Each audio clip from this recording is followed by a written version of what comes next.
Hello అండి, అందరు ఎలా ఉన్నారు? Welcome back to my channel Lalitha's home food. ఇక్కడ మీరు ఉసిరికాయ పులిహోర చూడబోతున్నారండి. ఇందులో చాలా రకాలు ఉంటాయి, చాలా టేస్ట్లు ఉంటాయి. కానీ నా పద్ధతిలో నేను ఈజీగా సింపుల్గా పిల్లలకి త్వరగా లంచ్ బాక్స్లోకి ప్యాక్ చేసే విధంగా నేను ఇక్కడైతే మీకు చూపిస్తున్నాను. అండ్ అలాగే ఉత్తి ఉసిరికాయ అంటే పిల్లలు తినరు. ఇప్పుడు మనమైతే ఇలా ఇమ్యూనిటీ బూస్టర్ కింద మంచి హెల్తీ రెసిపీ కదండి. ఇలా అయితే చక్కగా నిమ్మకాయ పులిహోర అంటే కూడా తినేస్తారనమాట. ముందుగా ప్రాసెస్కి వెళ్ళే ముందు అందరికీ పేరు పేరున చాలా థ్యాంక్ యూ అండి. సపోర్ట్ చేసిన వాళ్ళందరికీ thank you. And first time నా వీడియో చూసినట్టయితే సబ్స్క్రైబ్ చేసుకునే వాళ్ళు సబ్స్క్రైబ్ చేసుకొని సపోర్ట్ చేయండి. అండ్ మనం ప్రాసెస్లోకి వెళ్ళిపోదాం పదండి.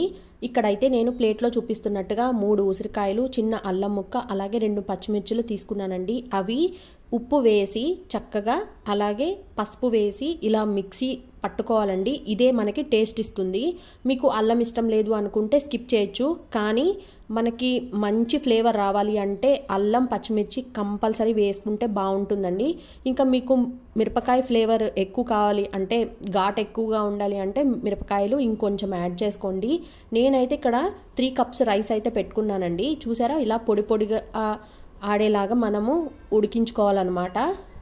ఓ పక్కన నాకు రైస్ అవుతుంది. ఈ లోపు నేనైతే ఆ మసాలా అదేనండి ఉసిరికాయ పొడి అయితే తయారు చేసుకున్నాను కదా, అది పక్కకు పెట్టుకున్నాను. ఇప్పుడు అన్నం కూడా రెడీ అయిపోయిందండి. ఎప్పుడైనా సరే మనం పులిహోర కలిపేటప్పుడు వెడల్పాటి బాండిలో మాత్రమే కలుపుకోవాలండి. ఎందుకంటే మనకి కలపటానికి ఈజీగా కూడా ఉంటుంది. అలాగే మనకి అన్నం కూడా త్వరగా చల్లారి పొడి పొడిలాడుతూ ఉంటుందన్నమాట. సో కొంచెం నూనె వేసి దాన్ని అలా గాలికి ఆరపెట్టాలి అండి. ఇప్పుడు మనం ఇంకొక బాండి తీసుకొని ఒక 3 గరిటెల వరకు ఆయిల్ తీసుకోండి. అయితే దాంట్లోకి మీకు కావాల్సినంత పల్లీలు, అలాగే జీడిపప్పు, ఆవాలు, శనగపప్పు, మినపప్పు ఇవన్నీ వేసేసుకొని ఎండుమిర్చి కూడా వేసుకోండి. కారానికి తగినట్టు వేసుకోండి. అంతేనండి. ఇందులో నేను ఎటువంటి ఆవాల పొడి కానీ మిరియాల పొడి కానీ ఏమి వేయట్లేదండి. చాలా సింపుల్గా హెల్తీగా చేసుకుంటున్నాము అంతే. ఇక్కడ మనము ఇవి బాగా వేగనివ్వాలి అనండి. అవి వేగి చిటపటలాడుతున్నప్పుడు మాత్రమే ఇలా కరివేపాకు వేసుకొని, ఇంగువ అయితే ఇది వేసుకోండి. ఇది ఎల్జీ వాళ్ళ ఇంగువ అండి. ఇలాంటివి మాత్రమే పులిహోరలోకి అయితే బాగుంటుంది. వేరే రెడ్ కలర్ ఇంగువలు అయితే అంతగా బాగోవు. ఇది ట్రై చేయండి. ఇంకా ఇక్కడేనండి అసలైన ఇంపార్టెంట్ స్టెప్ ఏంటి అంటే మనము ఇలా తాలింపు వేసుకున్న తర్వాత ఒక్కసారి స్టవ్ ఆఫ్ చేయండి. ఆఫ్ చేసి ఈ ఉసిరికాయ మిక్చర్ ఏదైతే ఉందో దాన్ని ఒక్కసారి ఆ వేడి మీద అటు ఇటు కలపండి. కలిపిన తర్వాత కొంచెం ఒక్క సెకండ్ ఆగి స్టవ్ ఆన్ చేసి అది కొంచెం మనకి దాంట్లో ఉన్న నీరు కిందకి దిగుతుందండి. దిగిన తర్వాత కొంచెం కొత్తిమీర జల్లుకొని ఒక హాఫ్ లెమన్ పిండుకోండి. ఏంటి ఉసిరికాయ పులిహోర అన్నారు, మళ్ళీ దీంట్లోకి లెమన్ ఏంటి అనుకుంటున్నారా? ఉసిరికాయలో మనకి కొంచెం చిరుచేదు అనేది వస్తుందండి. మనం మిక్సీ అవి పట్టుకుంటాము, ఒక్కోసారి పచ్చిదే వేయాల్సి వస్తుంది కదా. ఆ చిరుచేదుని మనం చిరుచేదు అంటే లైట్గా ఒగరు అండి. ఇక్కడ కరెక్ట్గా చెప్పాలి అని అంటే దాన్ని ఓవర్కమ్ చేయడానికి నేను హాఫ్ లెమన్ అయితే యూజ్ చేశాను. ఇక్కడేనండి ఇదే మీరు యూజ్ చేయాల్సింది. చాలా కమ్మగా ఉంటుంది. ఖచ్చితంగా మీరు ఇలా ట్రై చేసి చూడండి. నార్మల్గా కన్నా ఇలా ట్రై చేసి చూసి ఒకసారి నా కామెంట్ సెక్షన్లో కామెంట్ చేయండి. ఇంకా మన ఈ తాలింపు ఏదైతే ఉందో అది పూర్తిగా చల్లారాలండి. ఇంకొక టిప్ ఏంటంటే మీరు ఇక్కడ అయితే వేరుశనగ నూనె అయితే తీసుకోండి. అప్పుడే మనకి పులిహోరకి రుచి వస్తుంది. కొంచెం పులిహోరలో నూనె పడుతుందండి, ఎందుకంటే ఉసిరికాయ మొత్తం నూనెని పీల్చేసుకుంటుంది అనమాట. ఇప్పుడు నాకు అన్నం చల్లారింది, అలాగే తాలింపు కూడా చల్లారింది కదండి. ఇంకా మొత్తం కలిపేసుకోవడమేనండి. స్టైల్గా అయితే గరెట్తో కలపట్లేదండి. కొంచెమే అయితే గరెట్తో కలపచ్చు, కానీ చాలాగా చేశాను కాబట్టి ఇది చేత్తో కలిపితేనే బాగుంటుంది కదా. దేవుడు అన్ని వేళ్ళు ఒకేలా ఇవ్వలేదు, కానీ గరిటెలాగా షేప్ని అయితే ఇచ్చారు కదా.